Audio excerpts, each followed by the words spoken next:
Halo Purnawira, selamat datang di MPK TV.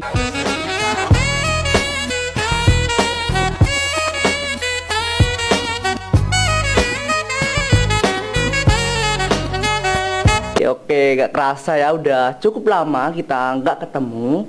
Pastinya teman-teman kangen ya sama MPK TV, apalagi sama aku nih yang manis gitu ya.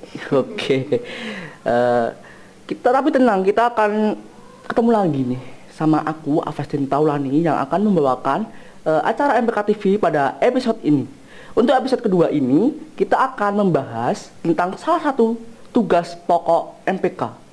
Apa itu? Yaitu aspirasi. Oke, tapi di sini aku nggak sendiri nih teman-teman.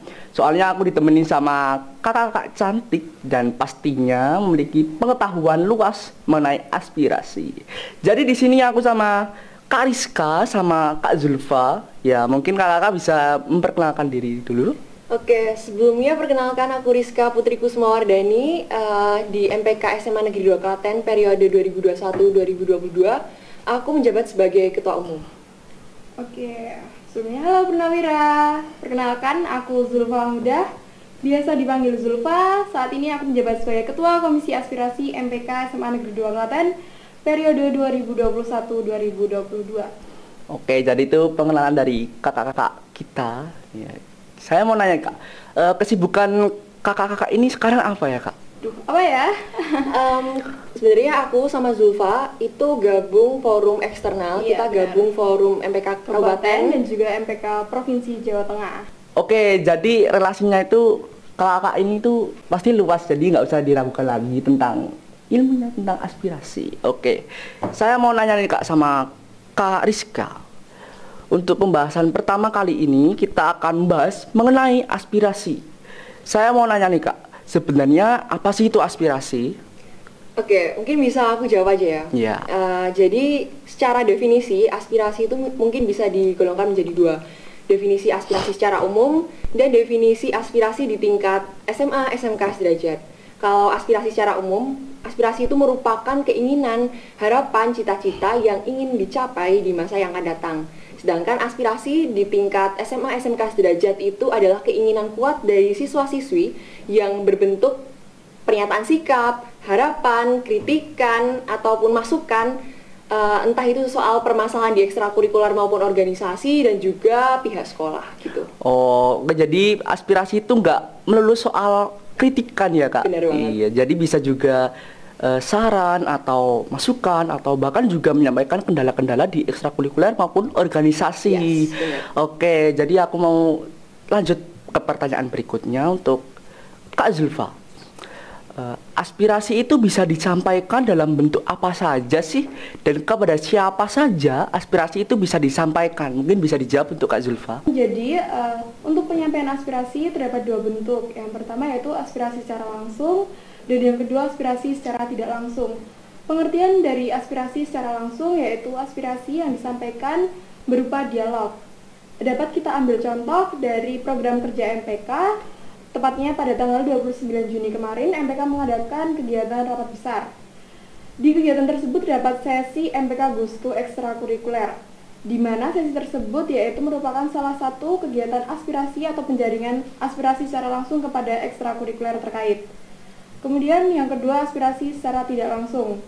Pengertiannya yaitu aspirasi ini disampaikan melalui media atau wadah yang disediakan oleh MPK.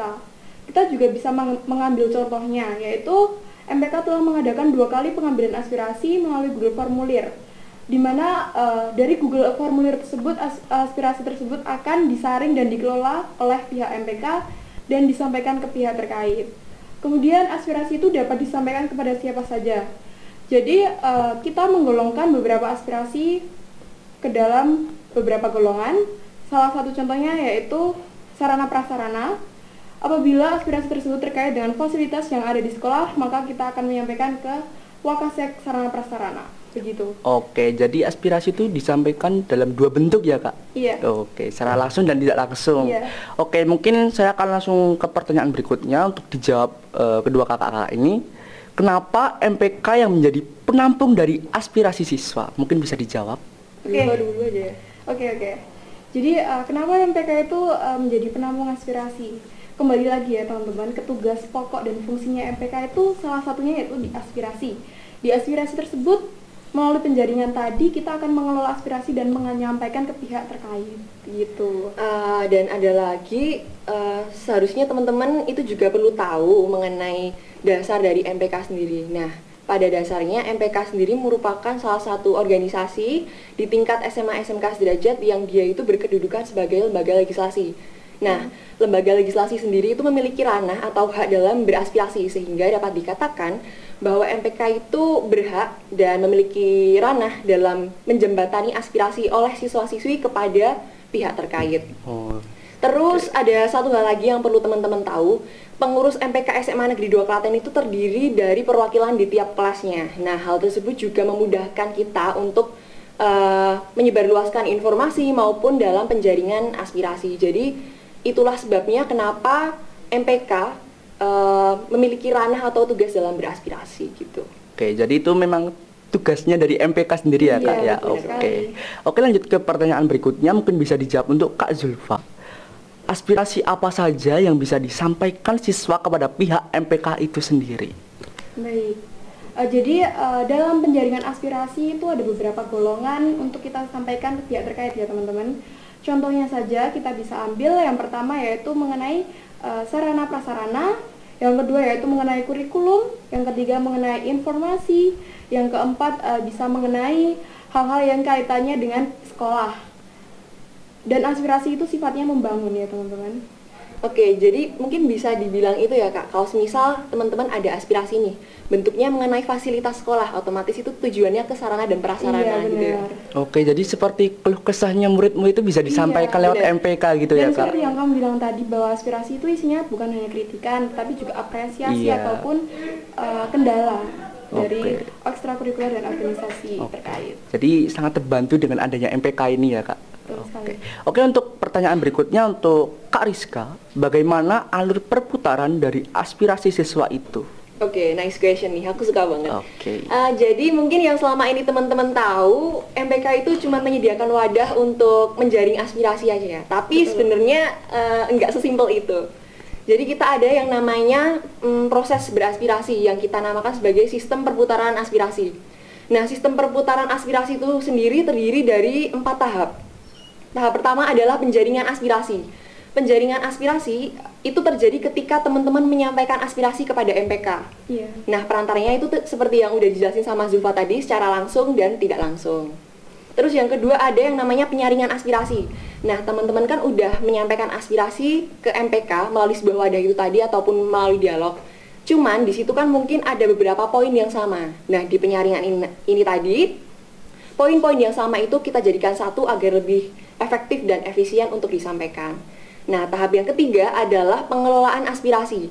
Pengelolaan aspirasi itu adalah poin-poin yang sama itu tadi kita sesuaikan atau kita golongkan sesuai temanya. Seperti yang dibilang Zulfa tadi, temanya ada kesiswaan, sarana dan prasarana, kemudian kurikulum, humas, seperti itu. Nah, setelah disesuaikan dengan tema tersebut, kita bentuk dalam sebuah format yang baku dan formal gitu, dan kita namakan sebagai dokumen kajian aspirasi. Benar sekali. Terus ada tahap terakhir yaitu penyampaian aspirasi. Nah, penyampaian aspirasi ini terdiri dari 2 tahap. Tahap pertama adalah penyampaian aspirasi kepada pihak terkait. Maksudnya gimana? Nah, tadi dokumen kajian yang udah jadi, yang udah disesuaikan atau digolongkan per tema, itu kita sampaikan kepada pihak terkait. Contohnya, dokumen kajian bagian kesiswaan otomatis kita sampaikan kepada Bapak Suwarno selaku Wakil Kepala Sekolah Bidang Kesiswaan, seperti itu. Kemudian di tahap kedua atau tahap terakhir dari penyampaian aspirasi adalah penyampaian aspirasi kembali kepada siswa-siswi. Nah, untuk penyampaian kembali kepada siswa-siswi ini kita ada program yang namanya Forsda, Forum Aspirasi of MPK Semada. Jadi aspirasi-aspirasi yang udah teman-teman sampaikan di awal dan udah kita sampaikan juga kepada pihak terkait itu akan dikembalikan oleh teman-teman.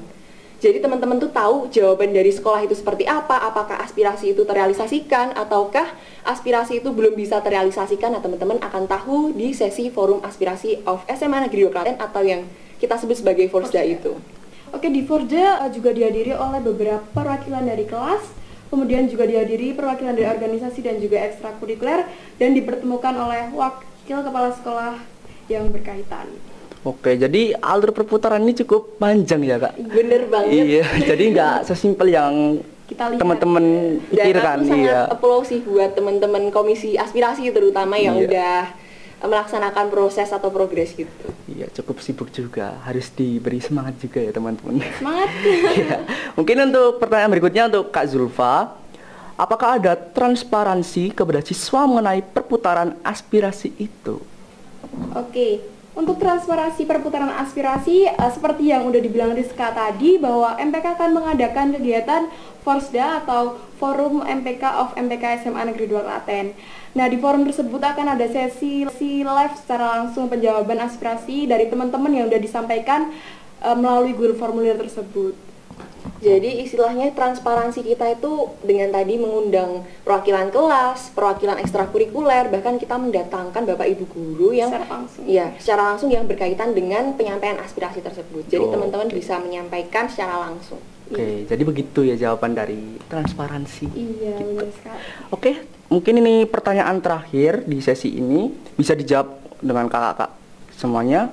Apakah semua aspirasi dapat diterima dan direalisasikan oleh pihak sekolah?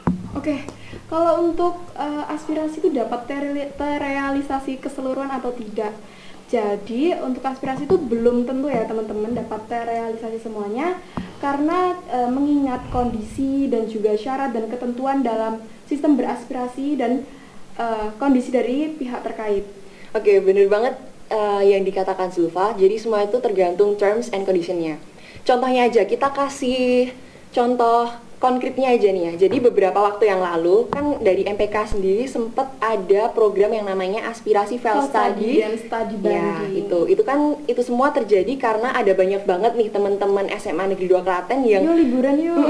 pengen banget adain kegiatan atau Iya. pembelajaran di luar jam pelajaran atau di luar sekolah. betul. Nah, otomatis kita dari MPK kan membuat wadah tersebut Iya. untuk menampung aspirasi dari teman-teman semua. Nah, sesuai tenggat otomatis kan kita juga menyampaikan kepada pihak sekolah. Namun, aspirasi yang kita sampaikan kepada pihak sekolah mengenai file study dan study banding itu belum bisa direalisasikan. Belum bisa ya, teman. Jadi bisa dikatakan rambu-rambunya tuh kuning. Iya. Belum hijau tapi juga nggak merah gitu. Jadi masih Iya, masih abu-abu. abu-abu lah ya. Karena apa? Karena itu tadi, terms and condition. Syaratnya apa sih? Syaratnya adalah kalau bisa semua atau seluruh siswa-siswi yang berpartisipasi itu nanti mengisi Google Formulir, tapi kenyataannya masih ada. 100% ya. Jadi belum semua ngisi. Dan pun kalau semisal ada yang ngisi, kadang ngisinya juga agak ada yang nyeleneh padahal kita udah Tidak sesuai formatnya. benar, tidak sesuai Iya. dengan formatnya. Jadi ya itu salah satunya kenapa program kerja atau program aspirasi file study itu tadi belum bisa direalisasikan oleh sekolah. Terus yang kedua adalah kondisi. Beberapa waktu yang lalu kan Klaten ini ada kasus COVID-nya, grafiknya meningkat. Iya. Jadi dari dinas sendiri menghimbau untuk semua sekolah tidak mengadakan kegiatan di luar sekolah. Jadi ya back to the topic, semuanya itu tergantung terms and condition gitu. Jadi aspirasi itu sangat penting ya teman-teman. Jadi Iya. jangan diremehkan karena suara Anda itu bisa mempengaruhi gitu. Iya, Jadi benar jangan banget. disepelekan aspirasi gitu ya kak ya. Bener banget. Oke, kesimpulannya jadi aspirasi itu dapat berupa saran atau kritik atau masukan, dan dalam sistem perputaran aspirasi itu melalui tahapan berupa penjaringan, penyaringan, dan pengelolaan dan penyampaian aspirasi. Oke, mungkin itu saja. Itu jawaban dari kakak MPK SMA Negeri 2 Klaten mengenai beberapa hal tentang aspirasi yang mungkin menjadi pertanyaan bagi teman-teman di rumah sekalian. Semoga apa yang menjadi pembahasan kita di episode kali ini menjadi bermanfaat bagi kita semua dan menambah pengetahuan kita mengenai aspirasi. Jangan lupa suarakan aspirasimu, satu suara menuju perubahan. Thank you and see you. Dadah, bye-bye.